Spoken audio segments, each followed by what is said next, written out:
Mônica, que está aqui e que aceitou trocar a apresentação dela, que seria feita antes, né, agora nessa que o Hugo fez, por conta de que o voo do Hugo ele tem que sair daqui agora para pegar o voo dele lá no aeroporto. Então, desculpe, nós vamos só ter agora o Momento Biller, que é 15 minutos, com o Thiago Leite Melchior, que é engenheiro de produção, gerente de vendas da Biller, na área de Value Nutrition. Falará sobre o processo de limpeza e descascamento de pulses, algumas novidades que ele tem aí para trazer. E logo em seguida, daí, nós vamos sim conversar e tirar todas as dúvidas que nós temos aí sobre esse envolvimento e como nós podemos interagir cada vez mais com esse mercado enorme, né, dessa crescente mercado, né, dos veganos e vegetarianos.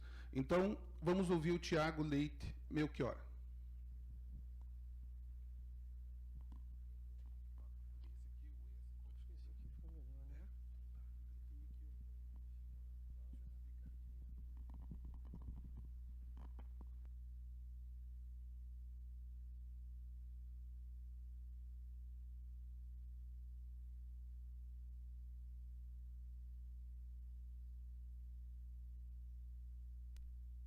Alô, me escutam?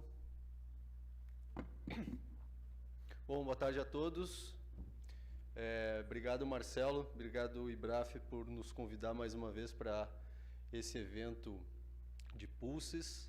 Para nós é bastante importante ver a evolução desse mercado e dessa agricultura, né, no Brasil.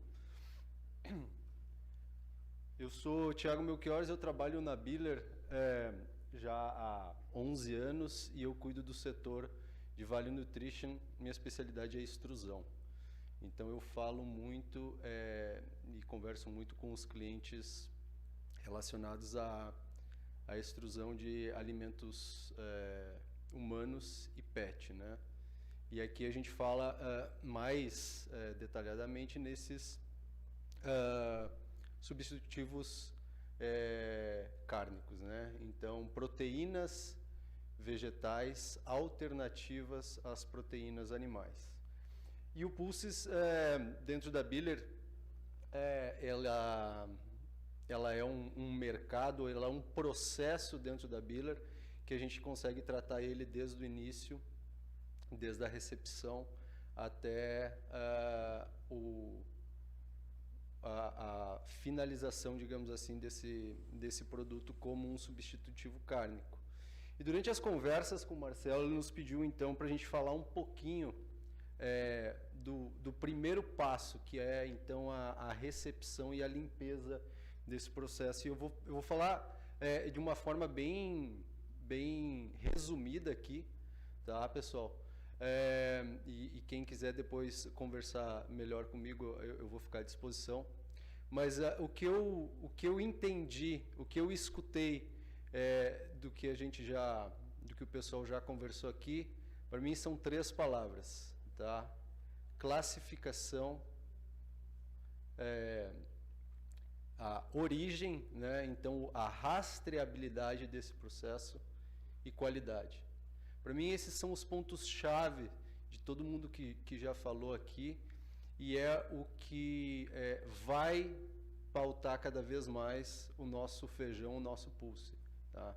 Então, a exemplo do amendoim que a gente hoje fornece para o mundo todo, com qualidade, atendendo certos requisitos, a gente pode esperar que esses requisitos sejam apresentados e exigidos da gente, ou a gente pode começar a trabalhar eles e no momento que a gente está tentando abrir mercados e o mercado está se consolidando e crescendo cada vez mais, a gente já ter respostas ou a gente já ter um caminho mapeado para responder a isso. A gente sempre sabe que um investimento imposto para a gente de uma hora para outra, ele fica muito grande. A gente tem uma curva de aprendizado para atender esse investimento e tudo mais.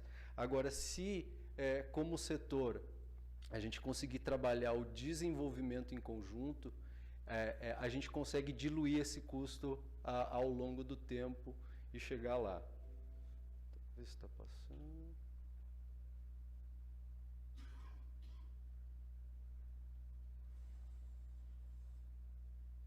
Estranho.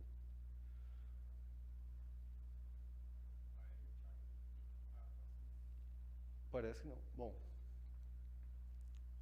Vamos lá, pessoal. Rapidamente, a gente tem aqui a divisão, né, entre legumes e os pulses propriamente dito, né? Essa classificação dos pulses, então, ela geralmente são sementes secas. A gente tem as ervilhas, o grão de bico, os feijões, lentilhas e o tremoço, né? E aqui a gente tem como legumes ou leguminosas essas outras variedades que a gente já trabalha e já tem um mercado mais especializado, né? Se a gente for falar então e apontar para o feijão, ou para o pulses, melhor dizendo, a gente tem aqui um crescimento expressivo nos últimos anos da produção, do consumo, da produção anual, né? E essa produção anual, ela vem impulsionada por uma demanda que vem crescendo cada vez mais, né? E essa demanda a gente consegue rastrear ela nos mercados, né? E o que é interessante a gente ver e perceber aqui também nesse ciclo de destino de colheita, que a gente tem aqui perdas e outros em 12%, e a gente tem aqui ração animal em 18%. Quando a gente usa um produto que a gente despendeu tempo e energia e ele vai para a ração animal, a gente precisa pensar duas coisas. Se ele é subproduto do meu processo, por que a qualidade dele só atende ração animal, né? Então, como é que a gente pode trabalhar o nosso subproduto primeiramente? Aqui no caso eu vou dar o exemplo da bandinha, né, Marcelo? No feijão. Como é que eu posso trabalhar esse subproduto, essa minha bandinha, para que ela atinja uma qualidade de nutrição humana e eu possa vender ela para algum mercado, né? E, obviamente, a gente sempre precisa trabalhar as perdas, porque é dinheiro investido que a gente está jogando fora, né? Então, algumas coisas no processo produtivo. Bom, aqui depois você vai dividir, né, Marcelo, essa apresentação, alguns dados de produção de pulses globalmente. Aqui apontando para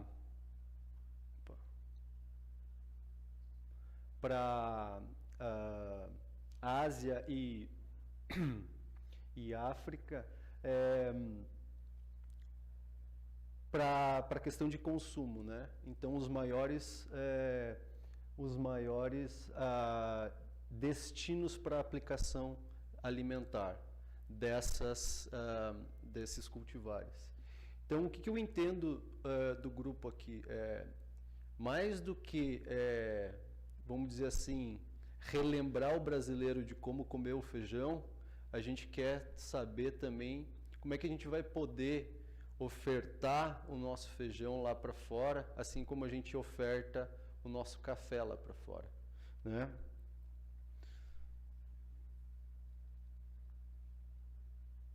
Bom, aqui um pouco mais sobre o aumento do consumo, né? Então, a gente tem 4,3% de aumento no consumo desses pulses, no aumento do consumo desses pulses versus o crescimento populacional, que é de 1,1%.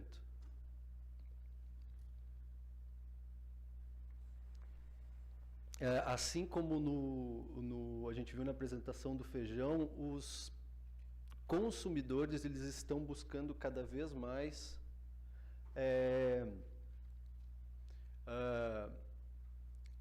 responder a anseios deles, né? Então, eles querem uma alimentação mais saudável, eles querem uma alimentação que eles sabem e conhecem a origem. Então, aqui é o rastreabilidade novamente, né? Vida ética, uma etiqueta limpa, um livre de, um natural, um funcional. Então, tudo que vocês falaram aqui e estão perguntando se já está, se vai entrar, se a gente controla ou não controla, são pontos que o mercado busca nos seus produtos, ou seja, ele compra, a maioria, compra produtos que já atendam a isso. Então, se vocês querem que os produtos de vocês cresçam em valor agregado ou atinjam determinada parcela da sociedade, eles vão ter que atender isso aí. Se eles não são exigidos agora, aquele que começar a apresentar primeiro leva vantagem, né? Então, é tudo uma questão de adequar o que a gente tem para vender com aquilo que o nosso consumidor está realmente buscando, né? E aqui é um ponto muito forte também, que é mudando fronteiras de mercado. Então, a pandemia ela veio e mostrou muito isso, né? Qual o crescimento dessas mudanças e a agilidade que essas mudanças precisam ter, né? A explosão de, por exemplo, vendedores de cafés especiais e microlotes através da internet, por conta de que a gente não estava mais acessando o café nos shoppings, no supermercado, etc., né? E isso muda para onde a gente tem a possibilidade de mandar esse nosso produto. Bom, como eu comentei para vocês antes, eu trabalho dentro da Biller especificamente na área de extrusão, né? Então, deixa eu ver, consigo apontar aqui?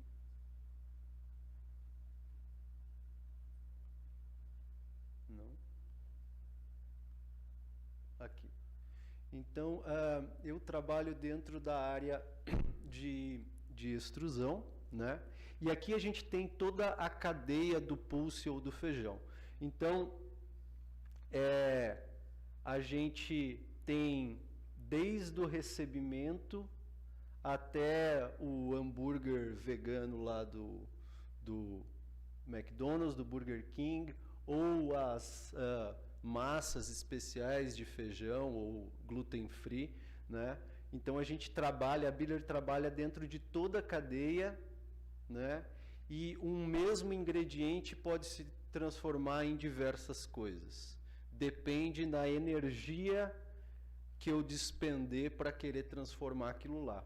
E aqui a gente vai falar para vocês rapidamente desses 3 primeiros pontos, tá? A gente vai falar desses 3 primeiros pontos que atendem em muito essa questão que eu já falei para vocês de rastreabilidade, principalmente classificação e melhoria da qualidade.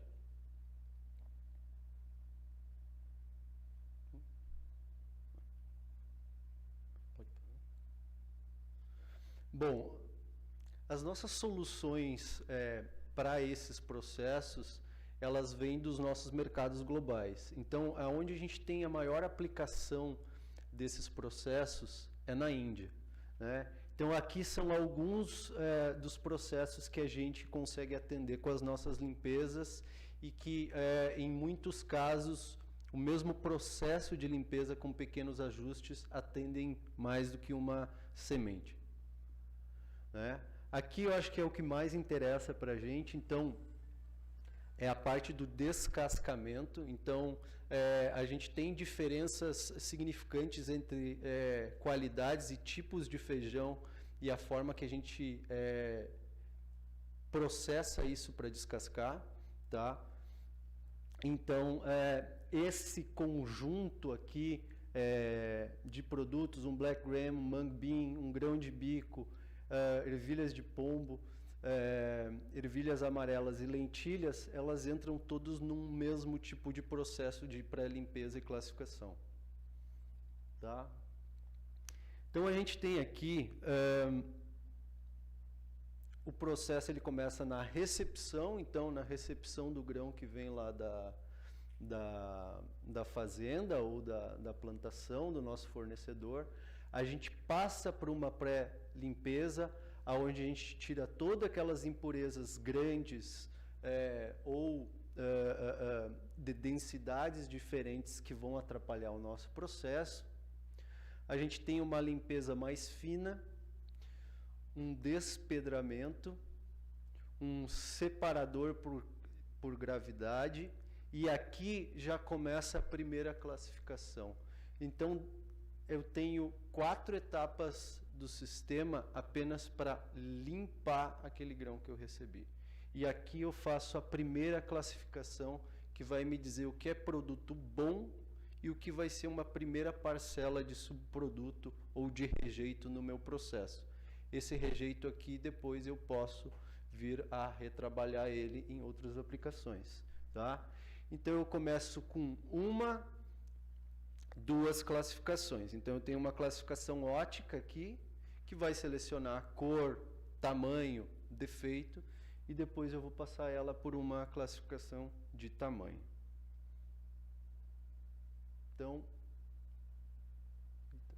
só na entrada eu já tenho 2 classificações para ajudar na limpeza.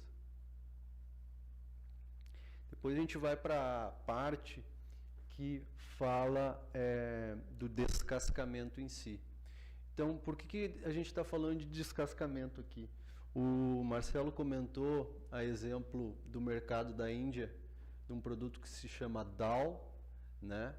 E esse, ou DIL, dependendo como a gente conheça. E esse produto, ele é basicamente um feijão partido, tá? Então, eu tenho uma qualidade de feijão, esse feijão ele é partido e descascado, então ele vai parecer uma lentilha branca partida, e isso é matéria-prima para vários pratos deles. Então, a maior indústria de processamento de feijão na Índia, ela diz respeito ao DAO. E o DAO, ele pode ser feito com vários tipos de feijão, e aí, dependendo do tipo de feijão, eu preciso ou não ter uma etapa de têmpera da casca, onde eu coloco ou água quente ou óleo quente, para poder promover essa liberação da película e limpar ou descascar ele propriamente dito. É um pouco complexo vocês enxergarem tudo daí, mas novamente eu estou querendo passar rapidamente só para vocês terem uma noção do processo.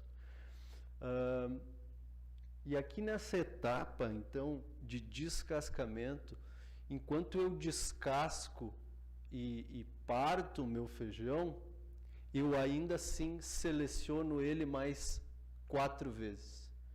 Então, assim, como eu falei para vocês, qualidade, seleção e origem é um ponto muito forte aqui nesse processo, né? Se a gente for passar pelo processo, então eu tenho eu estou recebendo lá da limpeza, eu passo por uma secagem, depois de molhar esse feijão, né? Então vamos supor que seja um feijão preto, ele precisa ser molhado antes, e aí a gente vai estar falando de talvez 1% de óleo que pode ser utilizado. Ele descansa nesse secador e passa pelo nosso equipamento que se chama Pulse Roll, que é a etapa de descascamento, né?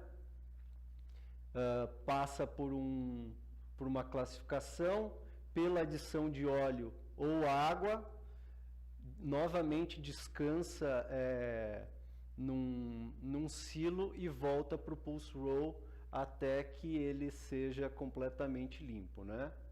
Passa por uma secagem, mais uma classificação física entre o que é banda e o que não é banda, ou por tamanhos, passa por mais uma etapa de abrasividade aqui. Se a gente encontrar algum grão classificado que precise passar, precise ainda retirar a película, ele vai passar por um equipamento específico, saindo desse aqui, então eu não preciso voltar lá no pulse roll e ele passa por um equipamento menor, e aí eu classifico ele novamente em pelo menos 3 tamanhos e faço uma última classificação desses tamanhos em produtos fora do padrão de cor, né? Então a minha última etapa é uma etapa de seleção ótica, passo por um polimento e aí ele está pronto para ser embalado, né? Então é uma etapa, é um processo, digamos assim, simples, no sentido de que são poucos equipamentos, mas eles se repetem entre si, e são equipamentos, digamos assim, dentro da indústria também de tecnologia simples, com exceção da seleção ótica, que é onde a gente tem a maior tecnologia embarcada, né? Algumas fotos para vocês, então, de uma linha de processo desse. Então aqui a gente pode ver as seleções, as mesas de seleção de tamanho, né? Todas as tubulações e passagens para fazer esse diagrama funcionar.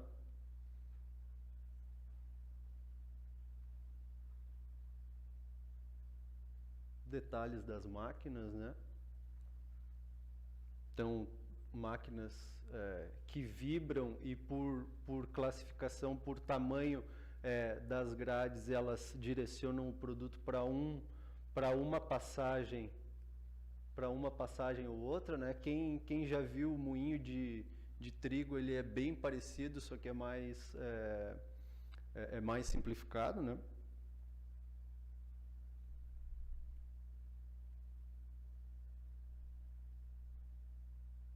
Aqui uma Sortex Z, então essa daqui é a seleção ótica, né? Os grãos caem por essas entradas aqui, passam por canaletas individuais. Aqui dentro eu tenho pelo menos 3 tipos de câmera, né? Que estão olhando então cor, tamanho e defeito, e jatos de ar controlados pela máquina sopram para fora todas as impurezas. Então tudo que cai aqui para baixo, eu tenho uma canaleta de produto classificado bom e ou duas, e uma canaleta de tudo que for fora do padrão, né?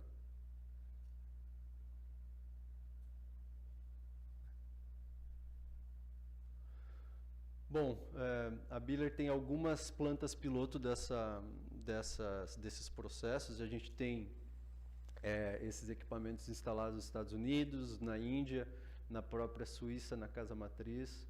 No Brasil a gente tem alguma coisa de seleção mecânica e ótica também, né?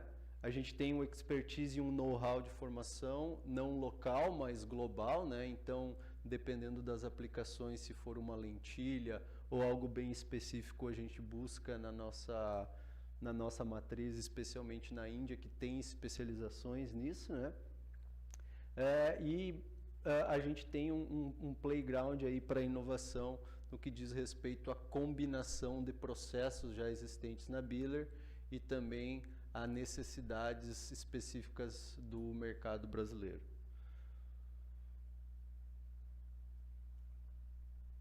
Aqui fica o meu contato para vocês, né? Então, como eu falei, eu fiz um apanhado muito rápido sobre o processo, só para deixar o pessoal curioso, né? E a gente poder discutir aí um pouco mais sobre o que vocês vierem a ter necessidade. Muito obrigado.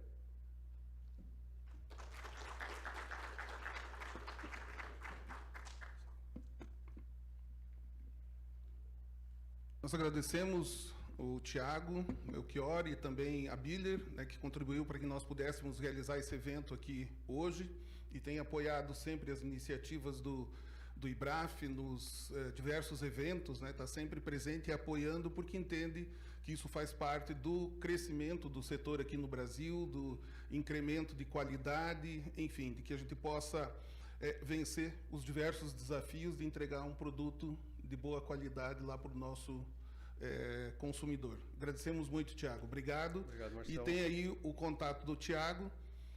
Vamos disponibilizar depois também esse material, né, para vocês também poderem tirar suas dúvidas, enfim, entender um pouquinho melhor como funciona.